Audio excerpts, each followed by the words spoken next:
Friends, VK classes में आपका स्वागत है। और हम लोग यहाँ पे सीख रहे हैं क्लास 10th का विषय मैथ, और जिसमें हम लोग यहाँ पे मनोहर रे जो बुक है उसके सभी सवालों को हल कर रहे हैं। आज हमारा तीसरा सवाल है, जिसमें कहा गया है कि अभाज्य गुणनखंड विधि द्वारा निम्नलिखित पूर्णांकों के एचसीएफ तथा एलसीएम ज्ञात कीजिए। जिसमें दिया हुआ है 12, 15, 21। इनके हमें अभाज्य गुणनखंड विधि द्वारा एचसीएफ और एलसीएम ज्ञात करना है। तो देखिए हम इसे हल करते हैं। पहले इन तीनों के अभाज्य गुणनखंड करेंगे। तो सबसे पहले 12 का अभाज्य गुणनखंड 2 से कटेंगे। 2 छंग 12, 2 तीन 6 और 3 एकम 3।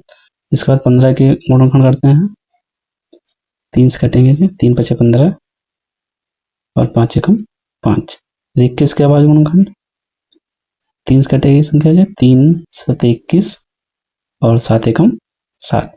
तो इनके जो अभाज्य गुणनखंड आए हैं, अभाज्य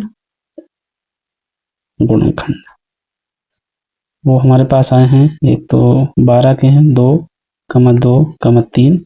इसके बाद 15 के जो हैं 3, 5 और 21 के आए हैं 3, 7। इसका हमें क्या क्या ज्ञात करना है? एक तो हमें एचसीएफ ज्ञात करना है और हमें एलसीएम ज्ञात करना है। तो इनका एचसीएफ ज्ञात करेंगे। तो उसके लिए हमें क्या करना होता है कि तीनों में जो वनिष्ठ है वो हमारा एचसीएफ होता है। 3 इसमें है, 3 इसमें है, 3 इसमें है। तो हमारा जो एचसीएफ आएगा वो इनका जो है 3 एचसीएफ आ जाएगा, 3। इसी प्रकार जब हम एलसीएम ज्ञात करेंगे तो जो वनिष्ठ है उसकी सबसे बड़ी घात, तो वनिष्ठ तो 3 है। इसके बाद 2 बार है, तो इन्हें हम 2 बार 2 2 ले लेंगे।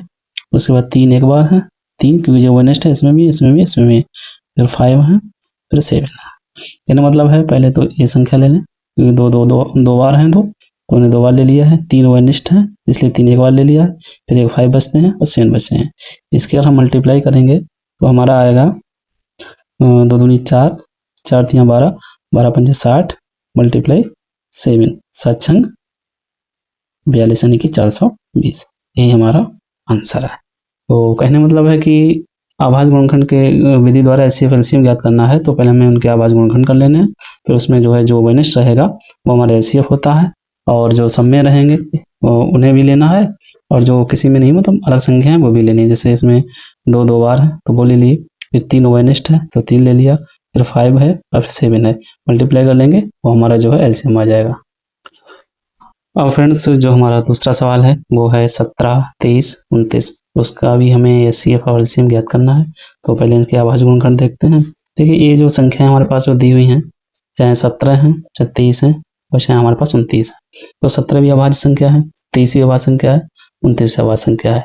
और हम इन्हें जो है काटने प्रयास करेंगे तो 17 है अभाज्य संख्या, वो 17 से ही कटेगी। 23 है ये भी अभाज्य संख्या, तो 23 से ही कटेगी। 29 है ये भी अभाज्य संख्या है, तो ये 29 से ही कटेगी। तो इसका जो एचसीएफ आता है, एचसीएफ वो तो हमारा 1 आ जाएगा, क्योंकि अभाज्य संख्याओं का एचसीएफ जो होता है वो हमेशा 1 रहता है। अभाज्य संख्याओं का एचसीएफ जो रहेगा वो 1 रहता है। इसके बाद अगर हम इसका एलसीएम निकालेंगे तो इनकी मल्टीप्लाई कर लेंगे। 17, 23 और 29, इनकी मल्टीप्लाई करेंगे तो जी हमारा आएगा 11339। ये हमने मल्टीप्लाई कर रखी है, आप लोग इसमें जो है करके देख लेना। यही जो इसका आंसर आएगा। तो हमारा एचसीएफ 1 हो गया है, और एलसीएम जो है वो 11339 हमारा एलसीएम है। ये इसका आंसर है। ये बड़ा इजी सवाल है, और परीक्षाओं के दृष्टिकोण से इम्पोर्टेंट भी सवाल है। परीक्षाओं में अक्सर से सवाल आते रहते हैं। फ्रेंड्स जो हमारा अगला सवाल है वो 8, 9 और 25 है। इसका भी हमें अभाज्य गुणनखंड के द्वारा एचसीएफ एलसीएम ज्ञात करना है। तो पहले तो हमें जो है इनके अभाज्य गुणनखंड करने हैं। तो पहले 8 का अभाज्य गुणनखंड करते हैं। 2 से कटेगा तो चौको 8, 2 दूनी 4, 2 एकम 2। 9 को भी काट लेते हैं। 3 से कटेगा 3, 3 3 9 और 3 एकम 3।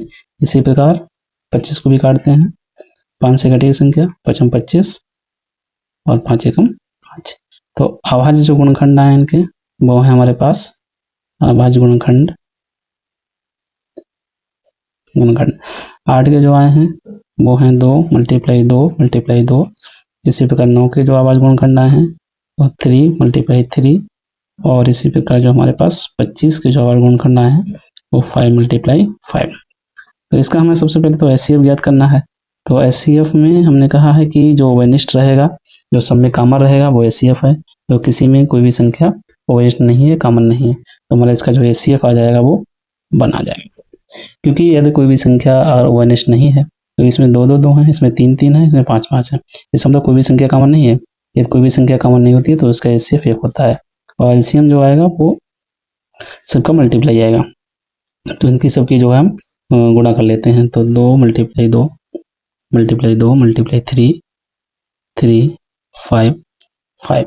तो ये हमारा एचसीएफ आ जाएगा, एलसीएम आ जाएगा 2 दूनी 4 4 दूनी 8 8 तियां 24 2 दूनी 4 दूनी 8 3 तियां 9 5 25 और इसे हल करेंगे तो ये आएगा 1800। ये हमारा आंसर है। बड़े इजी सवाल हैं जी और कुछ नहीं करना होता है इसमें, बस आवाज गुणनखंड कर लेना है। आवाज गुणनखंड करने के बाद जो इसमें ओवेनिस्ट है, जो कॉमन है वो एचसीएफ है, और जो है जो कॉमन नहीं है उन्हें जो है आपस में मल्टीप्लाई कर लेंगे तो वो हमारा एलसीएम आ जाएगा। कहने मतलब जिसमें 3 टाइम 2 2 2 है तो 2 2 2 उन्हें भी मल्टीप्लाई कर लेंगे, 3 3 मल्टीप्लाई कर लेंगे, 5 5 मल्टीप्लाई कर लेंगे, आपस में मल्टीप्लाई कर लेंगे, हमारा क्या आ जाएगा, एलसीएम निकल के आ जाएगा। फ्रेंड्स जो अगला जो सवाल है हमारा, उसमें कहा गया कि यदि एचसीएफ इतनी संख्याओं का 9 है, 306 657 का एचसीएफ उन्होंने मतलब मासा जो दिया है वो 9 दिया है और उन्होंने हमसे एलसीएम ज्ञात करने के लिए कहा है, एलसीएम ज्ञात करा रहा है। तो इसके लिए एक फार्मूला होता है जो हमने पहले भी एक बार उसे लिखा है, उसमें है कि पहली संख्या गुणा दूसरी संख्या बराबर लासा गुणा मासा। इस फार्मूले के आधार पे हमें ये सवाल करना होगा। तो इसमें हमको जो है संख्याएं दी हुई हैं, तो इसमें 2 संख्याएं दी हुई हैं। तो पहली संख्या जो है हमारे पास, जो पहली संख्या है वो 306 है, जो दूसरी संख्या है वो हमारे पास 657 दी हुई है। फ्रेंड्स इसमें हमें जो एचसीएफ दिया हुआ है यानी कि जो मासा दिया हुआ है वो हमारे पास 9 दिया हुआ है और हमें एलसीएम यानी कि लासा जो है ज्ञात करना है, हमें इसका लासा ज्ञात करना है। तो बस ये जो वैल्यूज हैं, ये जो वैल्यू हैं वो हमें इस फार्मूले में पुट कर देनी है, फार्मूले में रख देनी है। तो पहली संख्या 306 है मल्टीप्लाई और दूसरी संख्या 657 बराबर मासा 9 दिया हुआ है और लासा हमारे जो है लासा जो है हमें वो ज्ञात करना है। अब जो इसके मल्टीप्लाई में जब भी गुणा में रहती है तो वो संख्या जब इधर आएगी तो ये अनुपात में चली जाएगी, भाग में चली जाएगी। तो ये 306 मल्टीप्लाई 657 बटे 9 बराबर लासा, और इसे हल करेंगे तो ये कट जाएगी संख्या। तो 9 एकम 9 9 तियां 27 बचे 6 9 चौक 36। तो लासा जो आएगा हमारे पास वो 34 मतलब 34 मल्टीप्लाई 657। इसका जब मल्टीप्लाई कर लेंगे तो वो हमारा आएगा 2 2 3 3 8। ये जो मल्टीप्लाई जो है हमने पहले ही कर रखी है। आप इसे जो है मल्टीप्लाई करके एक बार देख भी सकते हैं कि सच में जो हमारा मल्टीप्लाई है वो सही आई है या नहीं आई। इसके बाद जो अगला सवाल है, अगला जो हमारे पास सवाल है वो कहा गया है कि एचसीएफ 225,60 का जो दिया हुआ है हमारे लिए वो 225 मल्टीप्लाई 5 माइनस के 10x है। क्या है जी हमारे पास? हमारे पास एचसीएफ दिया है और हमें क्या ज्ञात करना है, तो x का मान कह रहा है ज्ञात करो। इम्पोर्टेंट सवाल है, इस प्रकार के सवाल परीक्षाओं में कई बार आते हैं।